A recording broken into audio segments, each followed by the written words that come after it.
जय श्री कृष्ण भक्तों, राधे राधे। आपका स्वागत है हमारे चैनल भक्ति कथा संग्रह में। आज हम आपको सुनाने जा रहे हैं विजया एकादशी व्रत की कथा। फाल्गुन मास के कृष्ण पक्ष की एकादशी का शास्त्रोक्त नाम है विजया एकादशी। भगवान श्री राम ने लंका पर चढ़ाई करते समय रावण पर विजय प्राप्ति की कामना से इस एकादशी का व्रत किया था। सभी प्रकार के दुख दूर करने, सभी कार्यों में विजय और सफलता प्रदायक इस विजया एकादशी को भगवान विष्णु की पूजा की जाती है। जय एकादशी कथा सुनने के बाद धर्मराज युधिष्ठिर ने भगवान कृष्ण से प्रार्थना की, हे वासुदेव, फाल्गुन मास के कृष्ण पक्ष की एकादशी का क्या नाम है? इसका व्रत करने से किन फलों की प्राप्ति होती है तथा इसका विधि विधान क्या है? कृपया मुझे विस्तार पूर्वक बतलाइए। योगेश्वर भगवान श्री कृष्ण ने कहा, हे राजेंद्र, फाल्गुन मास के कृष्ण पक्ष की इस सर्व सिद्धि प्रदायक एकादशी का नाम विजया है। इसका व्रत करने वाले मनुष्य को सभी कार्यों में विजय मिलती है। इस विजय एकादशी के महात्म्य के सुनने व पढ़ने मात्र से समस्त पाप नष्ट हो जाते हैं। एक प्राचीन कथा सुनाते हुए भगवान श्री कृष्ण ने आगे कहा, एक समय देवर्षि नारद ने ब्रह्मा जी से यही प्रश्न किया था। तब ब्रह्मा जी ने नारद जी से कहा था कि हे नारद, ध्यान पूर्वक सुनो। इस विजय एकादशी का व्रत नए पुराने और गत जन्मों के पापों का हरण करके प्रत्येक क्षेत्र में व्रत धारक को विजय दिलाता है। रामायण के प्रसंग का वर्णन करते हुए ब्रह्मा जी ने आगे कहा, त्रेता युग में मर्यादा पुरुषोत्तम श्री रामचंद्र जी को जब 14 वर्ष का वनवास हो गया, तब वे श्री लक्ष्मण तथा सीता जी सहित पंचवटी में निवास करने लगे।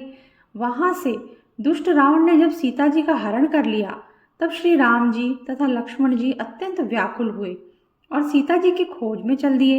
घूमते घूमते जब वे मरणासन्न जटायु के पास पहुंचे, तो जटायु उन्हें सीता जी का वृतांत सुनाकर स्वर्गलोक को चला गया। कुछ आगे जाकर उनकी सुग्रीव से मित्रता हुई और बाली का वध किया। हनुमान जी ने लंका में जाकर सीता जी का पता लगाया और उनसे श्री रामचंद्र जी एवं सुग्रीव की मित्रता का वर्णन किया। वहां से लौटकर हनुमान जी श्री रामचंद्र जी के पास आए और सब समाचार कहे। श्री रामचंद्र जी ने वानर सेना सहित सुग्रीव की संपत्ति से लंका को प्रस्थान किया।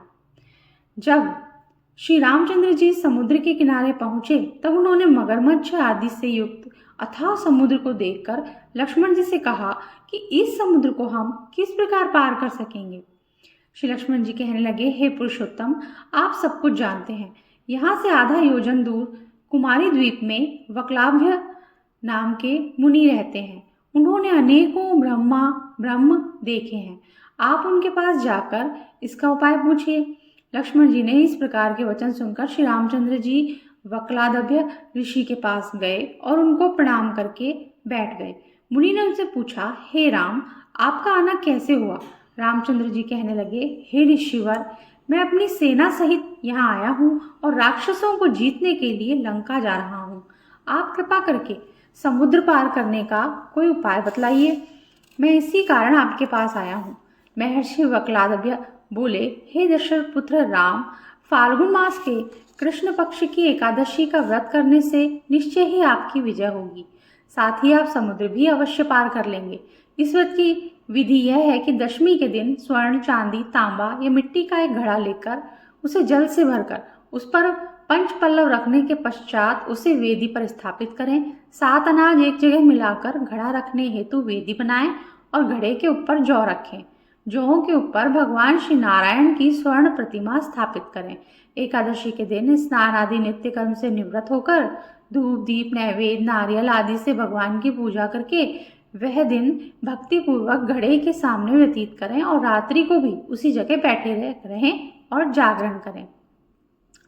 द्वादशी के दिन नदी या तालाब के किनारे स्नान आदि से निवृत्त होकर उस घड़े को ब्राह्मण को दे देना चाहिए। यदि तुम इस व्रत को सेनापतियों के साथ करोगे तो अवश्य ही विजय प्राप्त होगी। इसके पश्चात श्री रामचंद्र जी ने विधि पूर्वक विजय एकादशी का व्रत किया और उसके प्रभाव से लंका में राक्षसों पर विजय पाई। अतः हे राजन, जो मनुष्य इस व्रत को विधि पूर्वक करेगा उसे दोनों लोकों में विजय प्राप्त होगी। अंत में ब्रह्मा जी ने नारद जी से कहा, हे पुत्र, इस व्रत को करने वाले तो सभी जगह विजय पाता ही है। जो इस व्रत के महात्म्य को पढ़ता है और सुनता है, उसको भी वाजपेय यज्ञ का फल प्राप्त होता है। तो ये थी हमारी आज की कथा। अगर आपको अच्छी लगती है तो लाइक कीजिए, आगे भी शेयर कीजिए और चैनल को सब्सक्राइब नहीं किया है तो सब्सक्राइब कर दीजिए, बेल आइकन प्रेस कर दीजिए ताकि आगे भी हमारी ये कथा जा सके।